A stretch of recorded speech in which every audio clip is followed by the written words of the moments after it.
Hello and welcome back to Mass Effect 2 with Katrina, Cat Shepard. Well, we just finished up Jack's loyalty mission. She's not loyal because I decided to side with Miranda in her dispute with Miranda. And I explained why I did that in the last episode. And I also then I went off and I went back to Shadowbroker's ship. Unfortunately, Liara didn't have any nice little present. I mean, she had, what, I think she had 2,500 platinum, which is like, okay, big whoopee deal. I was hoping for a nice, cool upgrade, like a sniper rifle upgrade, you know. I'm just as much interested in those sniper rifle upgrades as Garrus is. In fact, maybe even more so. Anyway. Now we're orbiting Tuchanka. We're going to go do Grunt's mission next. But first, we need to get a little dialogue. A little dialogue from Kasumi here.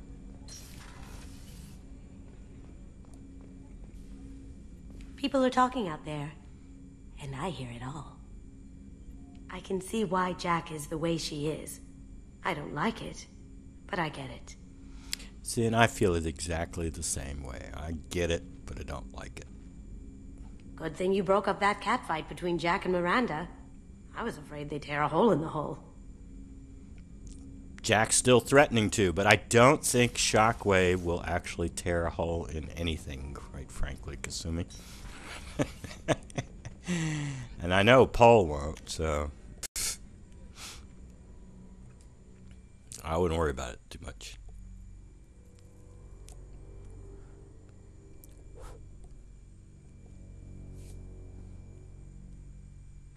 Now, Vasir's shockwave seems to do damage as well as force, but Shepard's and Jack's shockwave just has a force component, no damage component. Unlike in Mass Effect 3, where you get a damage component as well. What do we got? No new messages. Nothing. Really? I guess we got a message from Bailey after. What about from the Elusive Man? Really? Nothing.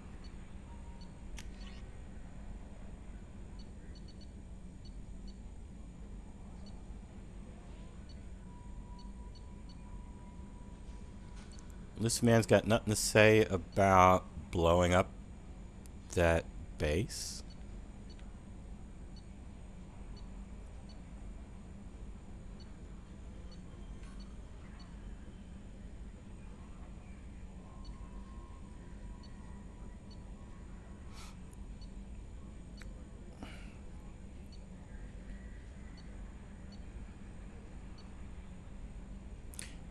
This one I think we already read from Bailey.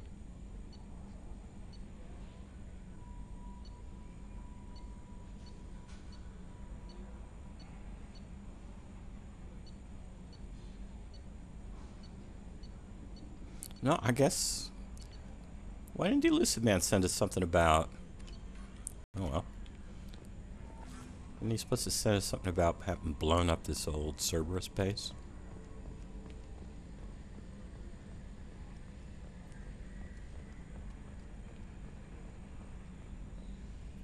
Hey, Commander. Glad we figured out Jack is crazy, because that was really up in the air, just hanging there. That's it for now. See you, Commander.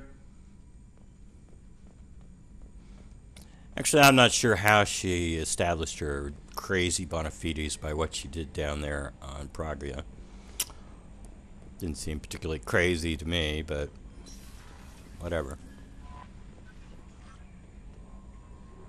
Alright, let's go down there and see if we can't figure out what the hell's wrong with Grunt.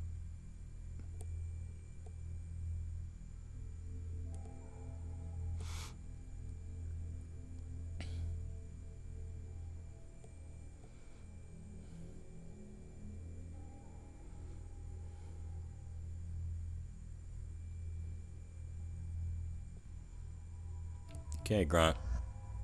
And I'm going to use Samara on this mission That's one of the reasons I wanted to get that biotic upgrade.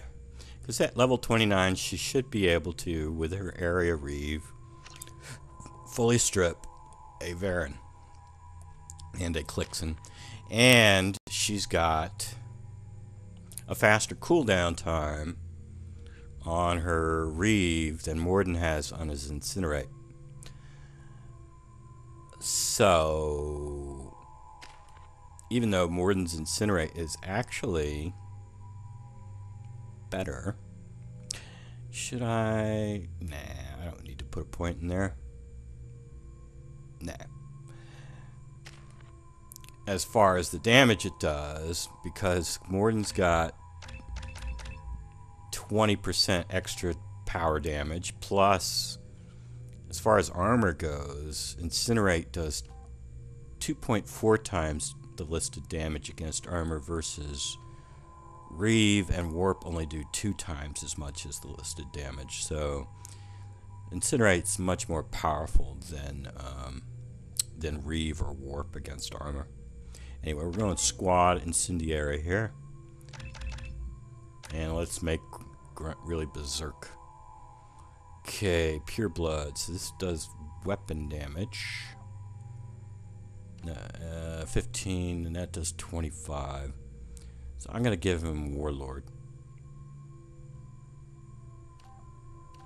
Yeah, let's give him Warlord. I don't know that this health regeneration means anything, quite frankly. And I might as well put some points in there. This is probably the only mission I'm ever going to use Grunt on. So, might as well. Viper Locust. You know, I think I might go with the Tempest on this. Even though the aim is not good. I mean, the accuracy is not good. My aim's not good either, so this might actually hit sometimes when I would miss with the Locust because my aim was off. Because of the scatter, I might hit. It doesn't have the armor penetrating capabilities that the Locust does, the inherent armor penetrating capabilities. The Locust got 1.25 multiplier against armor. This doesn't have any multiplier against armor. Oh, but then we have to deal with the Krogan as well. But Krogan are fairly big.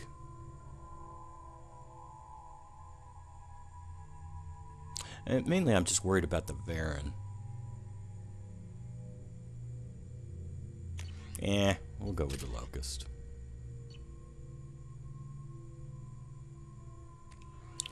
And Grunt. I think I'm going to have you use this. I'll give you your Claymore. But I think I'm going to actually have him use the Vindicator. I mean, this is good up close. But I'd prefer the enemy didn't get close, quite frankly. Alright. Good for you, Samara. Alright. You know, Shepard's all in pink here. And so I wanted to create a really strong impression on these Krogan. Of course, they probably don't have the same color scheme hang-ups that Americans do. Americans, of course, think pink is very feminine. I don't know how other cultures think of it. Erdnot clan reports use weak encryption. I see references to a captured Solarian in the logs of the Chief Scout. Also, I have been unable to access local medical records. I suggest asking the local clan leader for assistance with Grunt's problem. Let's get Samara's comment. Pit living beings against each other for entertainment. Unforgivable. If I survive your mission, I may return here and instruct the Krogan on compassion. I'll need many bullets. That's how I'd instruct them, that's for sure. I'd use bullets. Oh, I do want to buy something before we actually launch the mission, even though we get a discount after we do the mission. Place your bet on the pits, Don't touch anything. How much money we got?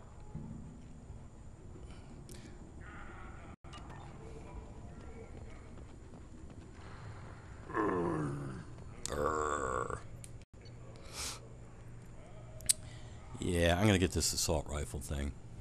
See, it'd be 50,000 instead of 60,000 after the mission. This might be useful. And I don't know if I'm gonna buy that shotgun upgrade or not. I mean, just don't really use shotgun people. These things would last longer if they didn't hit it. The pits have been a bloodbath ever since Urza's handler was exiled. And I haven't fed Urs because I decided I didn't want him to follow me around.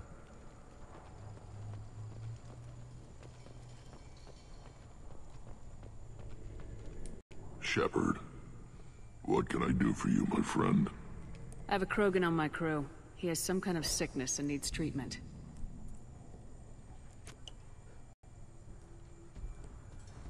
Where are you from, whelp? Was your clan destroyed before you could learn what is expected of you? I have no clan. I was tank bred by Warlord Okir. My line distilled from Kredok, Moro, Shiagar. You recite warlords, but you are the offspring of a syringe.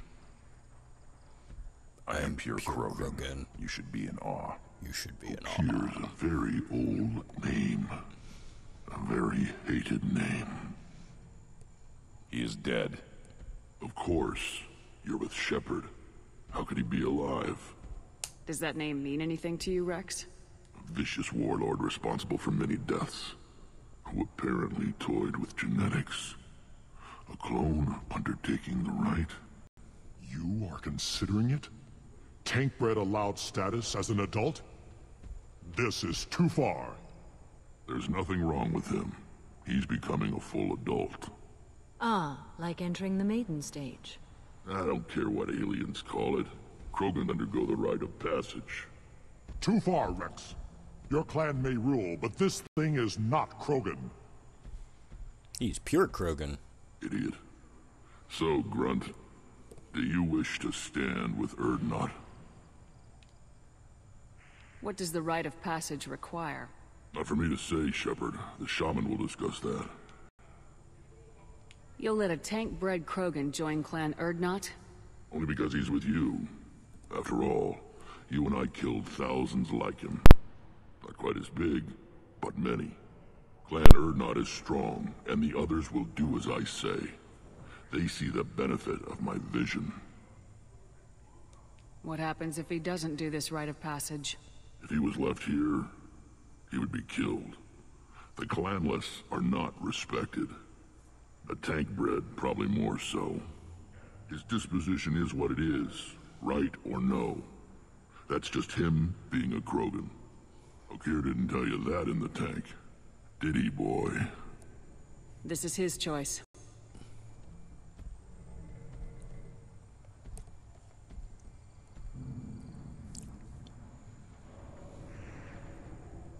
It is in my blood. It is what I am for. Good boy.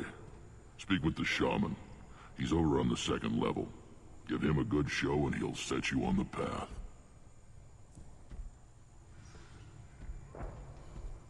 You too, Shepard. How many times have you stepped in a mess for your crew, hmm? Well, I never did get you your family armor, man.